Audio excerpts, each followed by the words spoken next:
Break के बाद एक बार फिर आप सभी का स्वागत है। रिटायर्ड आरएस अमिताभ कौशिक के आवास पर भी पड़ा है छापा, क्योंकि छापे लगातार जारी हैं ईडी के। आपको बता दें कि बनी पार्क माधो सिंह सर्किल पर आवास पर छापा पड़ा है।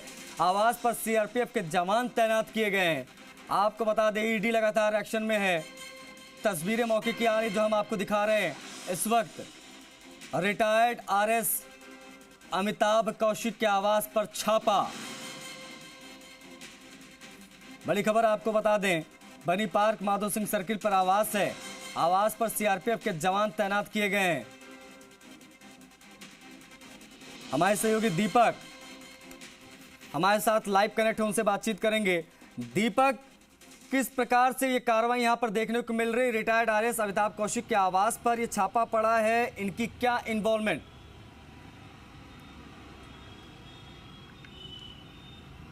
देखिए, आज ईडी की जो कार्रवाई है उससे हड़कंप पूरे प्रदेश में बचा हुआ है। 15 से 18 ठिकानों पर बताया जा रहा है कि ईडी की ये कार्रवाई है। कह सकते हैं कि वैशाली नगर से लेकर और माधो सिंह सर्किल जो बनी पार्क में है, ये रिटायर्ड शिव भवन है, D40 है। और ये रिटायर्ड आरएएस अधिकारी जो कि तहसीलदार से प्रमोट होकर आरएएस बने और अब सेवानिवृत्त हो चुके हैं, लेकिन इनके जो रसूखदार हैं वो बहुत बड़े थे। रिटायरमेंट के बाद भी इन्होंने मुनेश गुर्जर जो कि नगर निगम हेरिटेज की महापौर है, उनके वो सलाहकार के बतौर उन्होंने कुछ दिन ज्वाइन किया। उसके बाद भी वो उससे पहले वो समाज कल्याण, नगर निगम, अलग अलग डिपार्टमेंट्स में रहते हैं। ये देखिए D40 नंबर मकान है, शिव भवन है, माधो सिंह सर्किल बनी पार्क पे है, जहाँ पर केंद्रीय रिजर्व पुलिस यानी कि सीआरपीएफ के कह सकते हैं कि जो जवान हैं वो तैनात हैं। ये पहला गेट है। जो दूसरा गेट है उस पर भी इसी तरीके से जो केंद्रीय रिजर्व बल है, पुलिस बल है, वो यहाँ पर तैनात है। यानी कि सुबह से ही इस तरह की जो कार्रवाई है ईडी की अलग अलग ठिकानों पर हो रही है। और ये आज कार्रवाई रिटायर्ड जो आरएएस अधिकारी हैं अमिताभ कौशिक बताते हैं कि ये सत्ता के कुर्सी के बेहद नज़दीक माने जाते हैं और इसलिए शायद ईडी को इनपुट मिला। और ईडी को जब इनपुट मिला तो आज ईडी की जो टीम है यहाँ पर पहुँची है, कार्रवाई की है। जो सीआरपीएफ के जो जवान हैं, जो अधिकारी हैं, वो गेट पर पूरी तरीके से मुस्तैद हैं। हालांकि दूसरा गेट है वहाँ पर तो वो कैमरा भी अलाउ नहीं कर रहे हैं, अंदर नहीं जाने दे रहे हैं। ईडी को क्या कुछ यहाँ इनपुट मिलते हैं, क्या कागज़ मिलते हैं, क्या जल जीवन मिशन के अंदर क्या अमिताभ कौशिक की कोई भागीदारी है, क्या उनकी कोई हिस्सेदारी है, क्या कुछ टेंडरों के अंदर क्या उनकी बिल्कुल क्या अंदर हिस्सेदारी है, इस तरह के ईडी है वो शायद इनपुट मिला है। तो शायद ईडी आज जांच करने के लिए उनके आवास पर उन्होंने सर्च ऑपरेशन चलाया है, यानी कि छापेमार कार्रवाई की है। ये माधो सिंह सर्किल है। देखिए, अब से कुछ देर पहले यहाँ पर एक महिला भी आई थी, वो कह रही थी कि शायद इनके घर में वो कह सकते हैं कि बच्चा हुआ है, उसकी सेवा के लिए आई है, लेकिन आज उसको भी एंट्री नहीं दी गई है। यानी कि पूरा, हालांकि ईडी देखिए जब तक कार्रवाई पूरी नहीं कर लेती है, ईडी पूरे दस्तावेजों की जांच नहीं कर लेती है, ईडी तह तक जब तक नहीं पहुंचती है, वो खुलासा नहीं करती है, ना ही वो अपना इनपुट बताती है कि क्या उनको सर्च ऑपरेशन में मिला या वो कह सकते हैं कि छापे मारने गई है। तो जब पूरी कार्रवाई को अंजाम दे दिया जाता है, जब कुछ लगता है कि तथ्यों के अंदर यहाँ पर सत्यता है और जो उनको दस्तावेज मिले हैं उसमें कितनी सत्यता है, और यदि इनपुट और ईडी को लगता है कि यदि उनके पास पुख्ता सबूत है तो वो ईडी अपना प्रेस नोट जारी करती है। क्योंकि एक ट्रेंड कह सकते हैं कि ईडी का रहा है कि पूरी कार्रवाई होने के बाद, चाहे वो कह सकते हैं कि जिस तरीके से यादव को जो पकड़ा था, वेद प्रकाश यादव को DOIT के अंदर जब ईडी ने उसके घर पे छापा मारा, रात को उसको आपने हिरासत में लिया और उसके बाद में कहा था कि हमने वेद प्रकाश यादव को हिरासत में ले लिया है, पूछताछ कर रही है। उसके बाद ईडी की जो टीम है वो DOIT दफ्तर से लेकर सचिवालय तक पहुंची थी। और आज ईडी का मिशन जल जीवन है, यानी कि JJM है, JJM प्रोजेक्ट, जिस पर सवाल खड़े होते आए हैं। कई ACB की गिरफ्त में हैं और ACB की गिरफ्त नहीं, कई दस्तावेज दीपक, ये जो जल जीवन मिशन से जुड़े दीपक के जो जल जीवन मिशन से जुड़े ठेकेदार हैं, जो विभाग के अधिकारी, जलदाय विभाग के, क्या सिर्फ इनके ठिकानों पर ही छापा पड़ा है? क्योंकि कहा जा रहा है कि ये लोग जो है राजस्थान के एक बड़े नेता के करीबी हैं।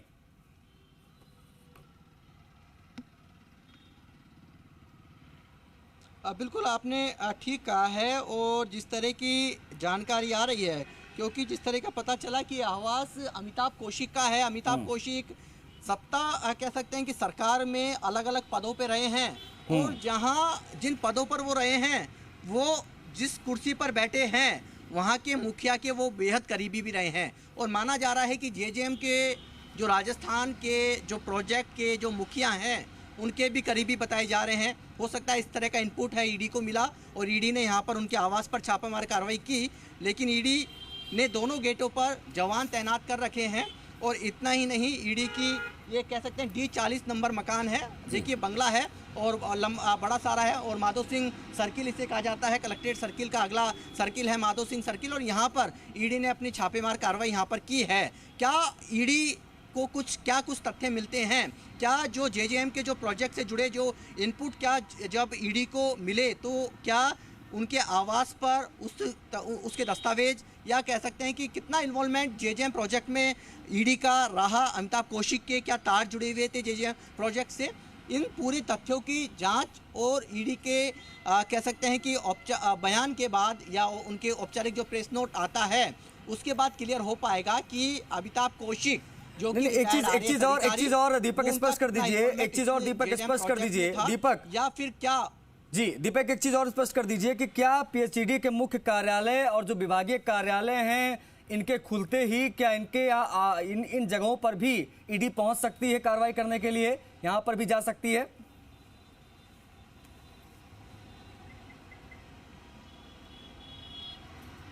देखिए, जितने भी ठेकेदार हैं, भले ही एसीबी ने अपनी इस कार्रवाई को अंजाम दे दिया हो, शिकायत के बाद दस्तावेज ले गई हो, ईडी एसीबी से भी दस्तावेज ले सकती है। क्योंकि जिस तरीके से डीओआईटी के अंदर भी ईडी ने कुछ जो वेद प्रकाश यादव ने जो इनपुट नहीं दिए हो, या उसने अपने कह सकते हैं कि जब उसको कह सकते हैं कि रिमांड पर लिया हो, जो जांच उंगले हों उस संबंधित जांच डिमांड उन्होंने रिपोर्ट मांगी हो, तो हो सकता है वो एसीबी से भी इस तरह के जो दस्तावेजों की मांग कर सकती है। लेकिन इतना ज़रूर है कि हड़कंप पूरे जल जीवन मिशन ही नहीं, पूरे पीएचडी में मचा हुआ है। पीएचडी नहीं, अन्य महकमों में भी इस ईडी का कह सकते हैं कि हड़कंप और क्या मचा हुआ है।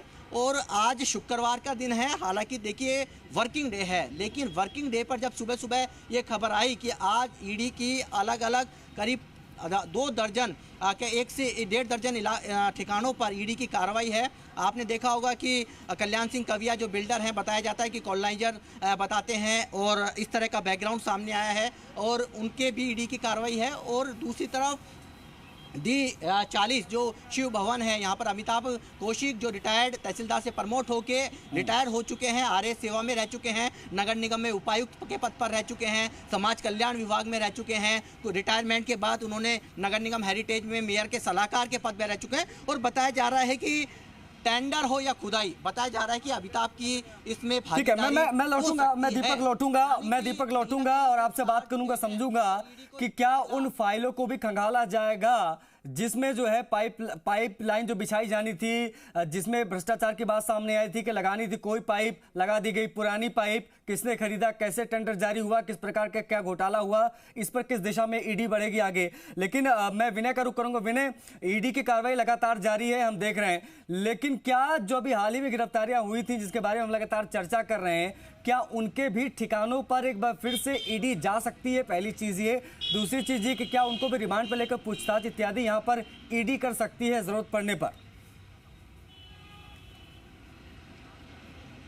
जी बिल्कुल, देखिए जो जल जीवन मिशन में भ्रष्टाचार का जो खुलासा एसीबी ने किया था और उसमें जिन लोगों को गिरफ्तार किया गया था, उसमें सबसे बड़ा नाम जो ठेकेदार पदमचंद जैन है उसका सामने आया था, जिसने फर्जी जो प्रमाण पत्र होता है, सर्टिफिकेट लगाकर जो जल जीवन मिशन से जुड़ा हुआ 900 करोड़ का टेंडर प्राप्त किया था।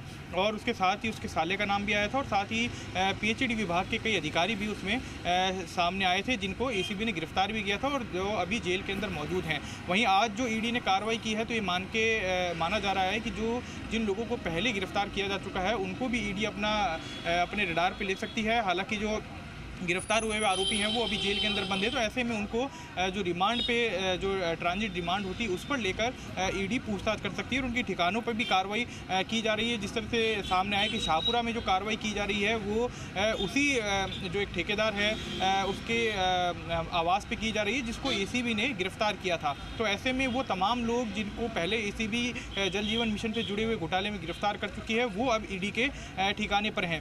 इसके साथ ही अभी मैं वैशाली नगर में मौजूद हूं और आप ये जो फार्म हाउस मेरे पीछे देख रहे हैं ये जो प्रॉपर्टी कारोबारी कल्याण सिंह कविया है उनका फार्म हाउस बताया जा रहा है। और आप ईडी की जो टीम है वो सुबह से ही अंदर मौजूद है और साथ ही जो सीआरपीएफ के सशस्त्र बल जवान हैं वो यहाँ पे तैनात हुए हैं। सिक्योरिटी के अंदर जो गेट है फार्म हाउस का उसको पूरी तरह से अंदर से लॉक कर दिया गया है, ताला लगा दिया गया है और बाहर से किसी को भी अंदर जाने की अनुमति नहीं दी जा रही और ना ही कोई अंदर से बाहर यहाँ पे आ रहा है। और जो एसीबी की टीम है वो जो ईडी की टीम है वो यहाँ पे दस्तावेज खंगाल रही है और जो लोग अंदर मौजूद हैं फार्म हाउस में उनसे पूछताछ की जा रही है। और मैं बताना चाहूँगा कि जो ये प्रॉपर्टी कारोबारी हैं कल्याण सिंह कविया बताया जा रहा है कि इनके कई परिचित हैं, कई करीबी हैं। बड़ी बात ये है, जो कि बड़ी जल बात जीवन ये है, ये मिशन चीज जरा समझने जो वाली है, पूरा ये चीज बहुत समझने वाली है कि किस तरीके से केंद्र सरकार और राज्य सरकारों की मंशा है कि लोगों के घरों तक पानी पहुंचाया जाए, शुद्ध पेयजल पहुंचाया जाए। आने वाले भविष्य को देखते हुए करोड़ों रुपए इसके लिए खर्च किए जाते हैं। जल जीवन मिशन जो है एक तरीके से इसमें काम करता है, लेकिन किस प्रकार से ठेकेदार अधिकारियों के साथ मिली भगत करते हैं और पाइपलाइन जो बिछाई जानी होती, कहा जाता है किस क्वालिटी की पाइपलाइन, और आता है हरियाणा से खरीद लेते हैं, पुरानी पाइपों को यहाँ पर लाकर बिछा देते हैं। पदम जान ने यही किया, किस प्रकार से जो है हरियाणा से पाइप खरीदी गई, यहाँ पर लाके बिछाया गया, कई जगह तो बिछाया भी नहीं गया और अधिकारियों से मिली भगत करके 900 करोड़ 1000 करोड़ रुपए हजम कर ले गए। अब ऐसे में देखने वाली बात यह है कि क्या इसमें ठेकेदार और अधिकारी ही इन्वॉल्व हैं? क्या इतने आसानी से इतने बड़े बड़े करोड़ों के घोटाले हो जाते हैं? ये अपने आप में बहुत सवाल है। बहुत शुक्रिया आपका विनय, इन तमाम जानकारियों के लिए। दीपक, आपका भी बहुत शुक्रिया इस महत्वपूर्ण विषय पर बातचीत करने के लिए। तो बड़ी चीज ये है कि ये एक्शन ईडी का देखने